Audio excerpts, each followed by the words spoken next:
Bismillahirrahmanirrahim. Ya abdu, wahai hambaku, mali afkarika tana'atifu ala afkarika. Kenapa otakmu semboyongan? Kenapa logikamu kok menjadi muter-muter gak karuan? Kenapa? Dan kita setiap hari otak kita ini muter-muter, apalagi menjelang tidur. Hampir semua orang, jujur nggak? Mikirin apa, ngitungin ayamnya orang. Iya, mikirin dia ternaknya Pak Afkar. Kenapa? Wa ma li humumika, tapi itu kenapa engkau membawa kecemasanmu sampai di malam hari? Iya, mau tidur nangis lagi, ngapain? Mikirin utang, mikirin suami nggak pulang-pulang, ngapain? Itu. Wa tusbihu fi humumika, sampai pagi kamu dalam keadaan cemas, dalam keadaan gelisah. Kenapa? Sampai pagi. Ayo. Anta waliyi, engkau adalah kekasihku. Engkau adalah waliku, engkau adalah kekasihku. Engkau adalah kesayanganku. Wa ana aula bika, aku yang lebih utama, aku yang lebih penting. Kenapa kau pikirkan, kau cemaskan, kau gelisahkan hidupmu seperti itu? Kenapa nggak mikirin aku saja sebagai kasihmu yang lebih utama kau pikirkan? Fa'athbitni dzata sirrika, sudah percayakan saja segala urusanmu kepada aku. Tetapkanlah zat sirmu itu kepadaku. Fa'ana biha wa bima tataqallabu bihi a'lamu minka. Apa yang membuat engkau gelisah, apa yang membuat engkau sesara, apa yang membuat engkau menjadi bolak-balik semacam itu, aku tahu semua kok. Artinya bahwa susah banget sih, tinggal serahkan kepada aku saja kok, begitu susah sih. Ini saya tidak mengerti dalam beragama orang kok jadi seperti ini. Ya karena sibuk dengan sholat, dengan puasa, dengan haji, dengan yang bersifat seremoni. Syariatnya yang kamu perhatikan tidak salah, saya itu tidak salah, mengutamakan syariatnya, tetapi syariatnya yang punya aturannya tidak kamu perhatikan. Saya sangat menghormati orang yang menghormati peraturan-peraturan saya, tetapi yang paling hebat adalah orang yang menghormati saya. Bukan peraturan saya, nggak ada urusan. Sekalipun saya membuat aturan, tidak boleh berbicara keras-keras di ruangan ini. Sekalipun saya membuat aturan, tidak boleh bawa anak kecil ke situ. Sekalipun saya yang membuat aturan, tidak boleh merokok di sini. Ini aturan saya, rumah saya, betul nggak? Ketika kamu itu menghormati, saya hormati nggak? Saya hormati. Anaknya ditinggal di luar dengan kakaknya, dia masuk. Kemudian ada tamu mau ngerokok, dia permisi pakai mau ngerokok dulu. Ya udah bagus lah, betul nggak? Nah tetapi ketika orang itu belum sampai level penghormatan kepada syariat, ya terjebak pada syariat juga. Ya. Andai kan suatu ketika tamu itu datang bawa anak perempuan yang sangat lucu sekali. Memang saya larang, tapi karena saking lucunya saya jadi seneng, dari gemes, pengen nyetot tuh, pengen menciumnya. Lihat peraturan, tahu itu laki bener, biar aja di sini, peraturannya nggak boleh, bener. Atau malam harinya saya mandi, telinga saya kemasukan air sehingga agak budek, dan tamu itu melihat peraturan tidak boleh berbicara keras, jadi ngomongnya pelan-pelan, au au au au, nggak kedengeran bu, ngomong yang keras, nggak bau, peraturannya nggak boleh, bener bener. Jadi yang kau hormati syari apa syariat? Yang utama syariatnya, tetapi juga syariat harus juga. Paham nggak? Jangan mengeluh, mau besok tuh tidak mementingkan sholat. Salaman yang baik ini. Jadi ini kadang-kadang juga orang-orang yang ngebully itu tuh, bully tuh, artinya yang dipotong-potong, kadang-kadang disebarin. Menurut gue sholat tidak penting. Segimana lagi? Terus tujuannya apa sih? Nggak tahu saya, enggak juga enggak. Ya udah nggak usah dijawab, biarin aja. Tinggal ibu-ibu loh bos, kita lihat percaya enggak kalau saya mengatakan sholat tidak penting, saya enggak. Udah selesai. Berarti dia nggak ada yang percaya, nggak ada yang percaya kan? Iya kan begitu. Yang percaya paling ya orang yang tidak tahu, kan begitu. Mungkin saya dikiranya tukang beca, kan begitu barangkali, atau pengulung sampah barangkali itu.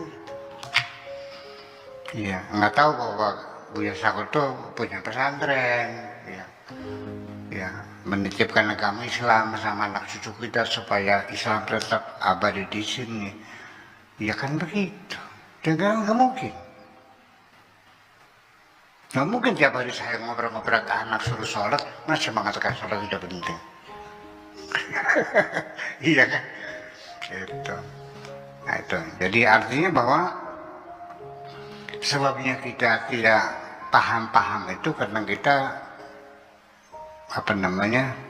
terjebak pada seremoni-seremoni ya, yang berupa syariat seperti itu. Syariatnya kita tidak memperhatikan. Jadi kalau sholat agama, kalau haji agama, zakat agama, puasa agama.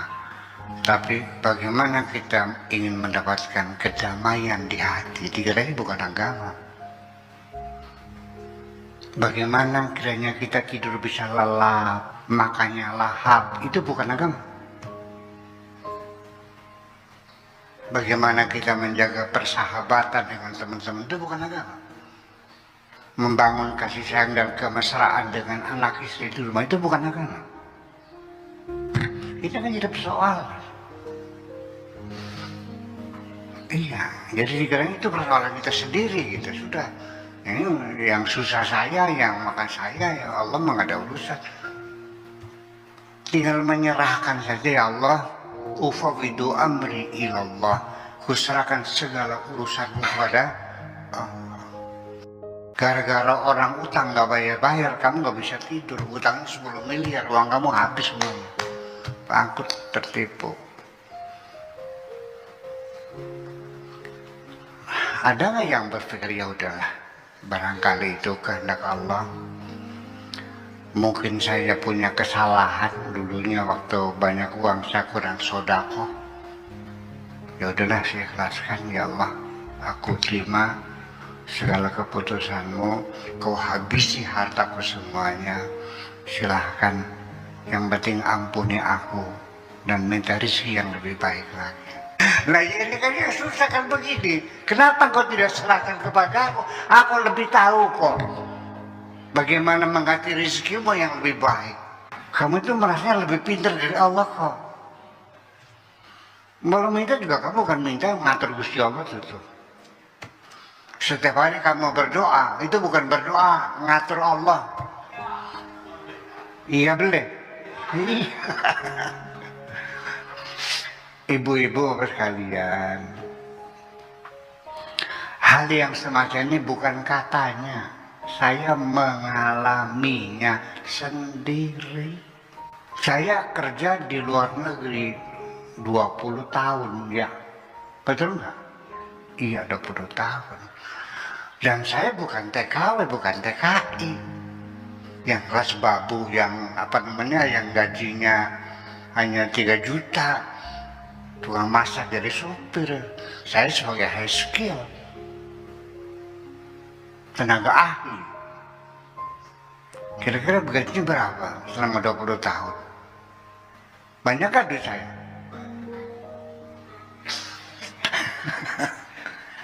Dihabisin sampai nol gede. Sampai kompor bodoh pun nggak ada. Habis semuanya, diangkut semuanya. Silakan. Anak, istri, harta diambil semuanya. Silakan. Silakan ambillah semuanya Allah. Ambillah istriku, ambillah anakku. Aku minta istri yang lebih baik. Aku minta anak-anak yang lebih baik. Aku minta harta yang lebih baik. Selesai kan? Kok susah sih? Saya bisa tidur lelap. Terbukti enggak? Ya kenapa kamu tidak melakukannya? Kamu masih ragu-ragu soalnya. Motor hilang. Ya Allah, aku ikhlas itu toh. Minta ganti yang lebih bagus lagi. Karena begitu. Allah juga senang melihat sikap seperti itu. Daripada engkau menyalah-nyalakan Allah. Yang memang tidak menyalah-nyalakan Allah secara langsung. Dengan menyalah-nyalakan orang lain. Itulah sama dengan menyalahkan Gusti. Siapapun yang berkeluh kesah atas perjalanan nasibnya, itu sama dengan komplain kepada Allah Subhanahu wa Ta'ala. Kita mesti melihat ya, bahwa dari persepsi kita, antuk binabil qadari, yakinlah kepada takdir Allah itu khairihi wa syarihi. Ya sudah, Allah yang menentukan. Jadi artinya sekali kita ini masih sering bercerita kepada teman-teman tentang kesulitan kita, kurang makan, kurang duit, kurang tidur, soalnya kesulitan begitu kau keluh kesahkan pada orang lain, itu sama dengan komplain kepada Allah. Katakan jangan Nabi, man basa faqad syaka. Man basa faqad syaka. Barang siapa yang menyebarkan keluh kesahnya, sama dengan komplain kepada Allah.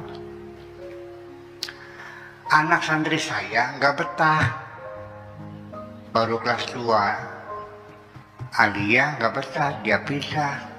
Ketika pindah dia bercerita, pondok pesantren juga enak, iya, masakannya nggak sedap, pelajarannya terlalu padat dari pagi sampai malam, nggak bisa istirahat.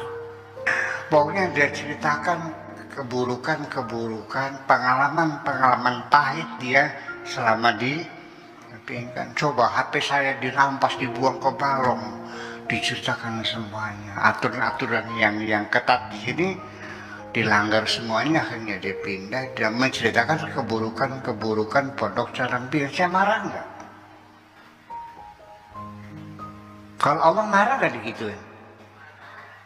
Coba pakai otak dikit dong. Coba pakai otak dikit dong.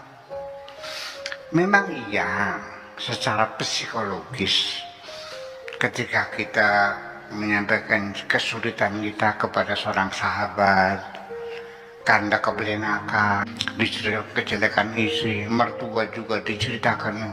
Ngapain kau ceritakan itu?